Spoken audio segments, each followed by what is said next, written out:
Good afternoon. It is Wednesday and it's January 22nd and it's cold out. It is really, really, really cold out. I didn't come to you at noon because it was even colder then, and now it has ever so slightly warmed up into positive numbers, I guess. And so here I am. Truth be told, I am not going for a very long adventure out into the woods today, though. So that is just how it's going to be. But I wanted to talk to you today, here again, January 22nd, about yesterday, January 21st, a very important day, and that is, it was Squirrel Appreciation Day.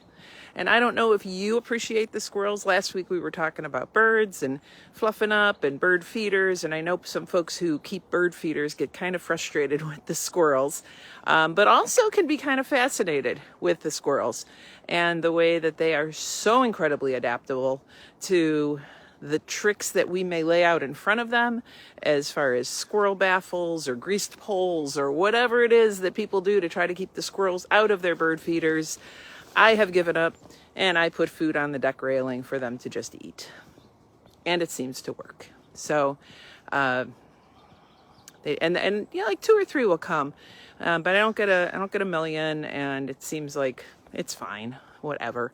They don't really go to the feeders too much. When the food runs out on the railing, every once in a while, I do see them bouncing on the one feeder that has the kind of like almost like skinny fencing in front of it, so they can't fit through, but they'll like hold on to it and bounce up and down on it and knock seed out, which I think is kind of funny. Anyway, squirrels are really impressive, really, really, really cool. There's about 280 different species of squirrels worldwide, if I remember that correctly. We have about 4 in Ohio. We've got the fox squirrel, which is what I have on my deck, and then we have the gray squirrel, and the red squirrel, which is a little bit smaller, and the flying squirrel, which is pretty elusive and not easily seen. He's our nocturnal squirrel.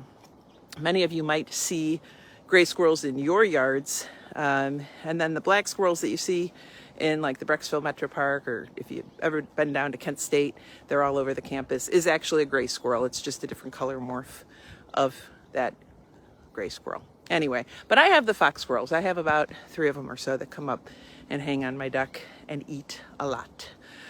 So Squirrel Appreciation Day.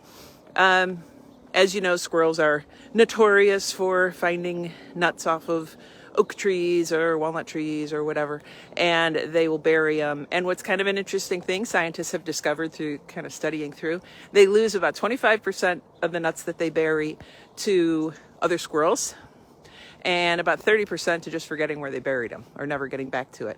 And they can actually, this is fascinating, and that's what I like to touch on, is all the things that are so fascinating about our creation and what a creative God we have.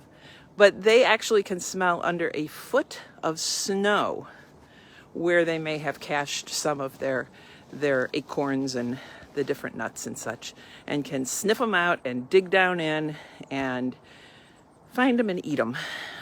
If the food is not on the deck for them to eat or not by your feeder. And you can understand, though, with that, why they probably are looking for an easy source of food. It just kind of makes sense. So they are a lot like the birds in that they, you know, you'll see them kind of being a little poofed up. They don't have the down feathers, of course, but they are a little bit poofed up, having some of that air pockets, you know, in their fur where they're kind of fluffier. But the big thing that you see them with is that wonderful tail, and that tail lays over them like a warm duvet cover in the wintertime, keeping them warm. I notice them in the snow up on my railing, and they'll be there, and they'll be just eating and focused on their eating, but they're covered up with their big fluffy tail. And that tail helps them so much with balance, when they're leaping from the tree or even falling from trees as like a parachute. And it also helps them in the warmer weather, keeping the rain off of them like an umbrella. But so squirrels have really, really sharp toenails. They are able to leap pretty good long distances. I believe it's like 10 times their body length that they've observed them leaping that far, climbing up and being on those trees with those sharp nails. They are rodents. So they have those kinds of teeth that grow and grow and grow. And so they're always gnawing on different things. Hopefully for you, it is, you know, acorns and not your deck wood, which is a little bit better, and sticks and that kind of thing. They're really intelligent. I would love to hear if you have any stories about ways that you have tried to stump the squirrels, baffle the squirrels so that they can't get to the feeders but have still figured it out. I love watching some of those videos online of people who have tried mightily to keep the squirrels away and they couldn't. So it is kind of interesting to think about how their brain must work and able to problem solve like that, which is pretty cool.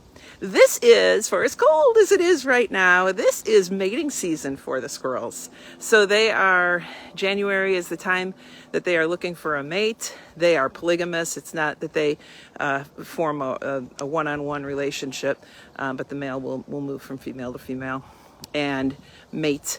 Part of another use of that tail is flicking it when they come upon the female, and showing interest and showing their prowess, I suppose, would be a word we could use. What else about squirrels that's so cool? Okay, now I don't know if I believe this one. This was something that I had read. I had a squirrel a couple years ago that wasn't doing too great.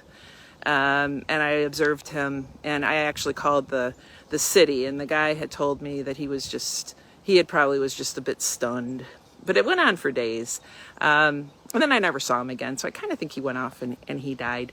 But you'll see squirrels fall, which is like not really what you expect, right?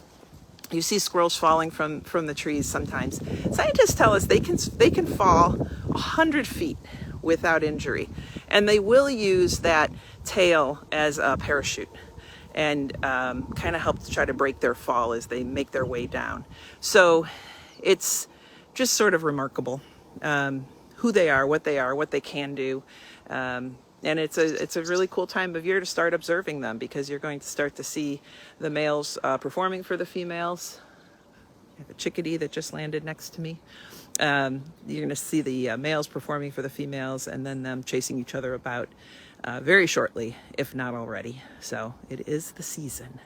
The babies won't be born for about a month and a half, and then we'll stay in the nest with mama for quite a number of weeks after that. So, but it's all happening now, and I guess that's one way of looking at it on this very cold day, is some signs of spring are going to start to crop up for us now. So I'm not going to highly recommend you get out and spend much time in the woods today, but as we get into some little bit warmer temperatures in the coming days, head on out and see what you see.